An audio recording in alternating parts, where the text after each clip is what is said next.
तसं बघा त्याला काय अर्थ आहे का अरे काय अरे काय माझ्या बोलू बरोबर आहे का नाही हा हात वर कर. ऐका काय अर्थ भक्त श्री गणाबाईंच्या जागेवरची गाणी ऐका.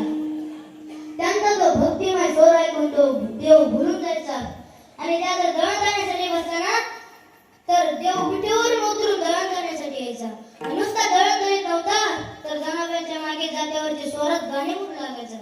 देवाचा रोजचा नियम जनाबाईने पुढे म्हणावं देवाने मागे म्हणावं. रुक्मिणी आई साहेब विचार करू लागल्या हे नेमकं रोज पाठ उठून जाते कुठं. एक दिवशी रुक्मिणी आई साहेबने विचार केला आपण अशा मागे जाऊ ना म्हणजे कुठे जाते ते तरी बघू.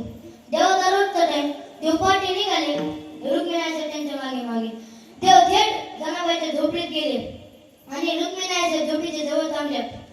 झोपडीला कान देऊन ऐकू लागल्या. जनाबाईंचं दळण सुरू होतं आणि रुक्मिणी आई साहेब झोपडीच्या कानातून बघत होत्या.